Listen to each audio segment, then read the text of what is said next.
बहुत स्वागत है। अगर आप एक सरकारी कर्मचारी हैं तो इस वीडियो को आपको पूरा जरूर देखना चाहिए। फैमिली पेंशन पर सरकार की तरफ से नए नियमों के साथ नया अपडेट जारी किया गया है जो कि आपको जान लेना चाहिए।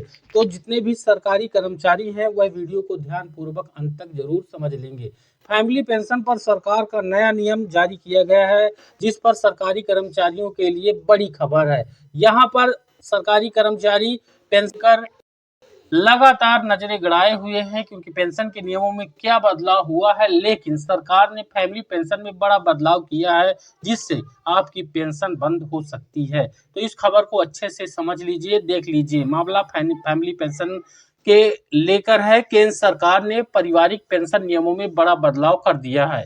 कर्मचारी पेंशन एवं पेंशन भोगी कल्याण विभाग यानी कि DOPPW ने स्पष्ट कर दिया है कि अब दिवंगत सरकारी कर्मचारी के दोनों माता पिता को बढ़ी हुई पारिवारिक पेंशन जारी रखने के लिए हर साल अलग अलग लाइफ सर्टिफिकेट जमा करना होगा।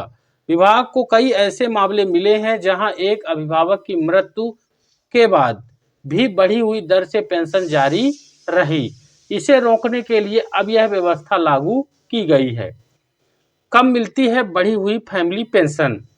नए CCSEOP रूल्स 2023 के अनुसार अगर किसी सरकारी कर्मचारी की मृत्यु हो जाती है और उसके ना तो कोई, अगर महिला कर्मचारी है तो पति, अगर पुरुष कर्मचारी है तो पत्नी, यानी कि सीधी तौर पर अगर उसके ना पति है ना पत्नी है और ना कोई पात्र संतान है तो उसका जो पेंशन बनेगा उसके माता पिता को आजीवन फैमिली पेंशन मिलती है।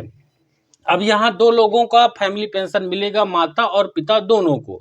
यदि दोनों अभिभावक जीवित हैं तो अंतिम वेतन, जो कर्मचारी का अंतिम वेतन रहा होगा जिस महीने उस कर्मचारी की मृत्यु हुई उस महीने का, तो उसका 75% पेंशन के रूप में दिया जाता है।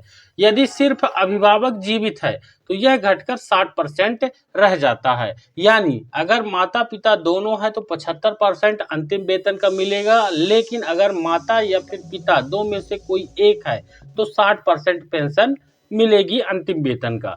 हर साल जरूरी होगा लाइफ सर्टिफिकेट। तो DOPPW ने स्पष्ट किया है कि अब से दोनों अभिभावकों को हर वर्ष अपना जीवन प्रमाण पत्र देना होगा ताकि गलत अनुमान ना हो और रिकॉर्ड समय पर अपडेट किया जा सके। क्या है जीवन प्रमाण पत्र? पेंशन भोगियों को हर साल अक्टूबर से नवंबर के बीच बैंक या अन्य एजेंसियों में जीवन प्रमाण पत्र जमा करना होता है। 80 वर्ष से अधिक उम्र वाले वरिष्ठ पेंशनरों को 1 अक्टूबर से ही यह प्रमाण पत्र जमा करने की सुविधा उपलब्ध करवा दी जाती है। सेवानिवृत्त के बाद मृत्यु पर भी लाभ यहाँ पर मिलेगा। विभाग ने यह भी स्पष्ट कर दिया है कि यदि कोई सरकारी कर्मचारी सेवानिवृत्त के बाद निधन होता है तो उसके परिवार को 7 वर्ष या मृतक की संभावित 67 वर्ष की आयु तक जो पहले आए बढ़ी हुई दर पर पेंशन दी जाएगी। यह प्रावधान सभी कर्मचारियों पर लागू होगा जिसमें 65 वर्ष में सेवानिवृत्त होने वाले डॉक्टर भी शामिल होते हैं। यह फैसला सरकार की ओर से पेंशन व्यवस्था को अधिक पारदर्शी और जवाबदेही बनाने की दिशा में अहम कदम माना जा रहा है। तो ये बड़े बदलाव को लेकर इसी साल से यहाँ पर नियमों में परिवर्तन किया गया है।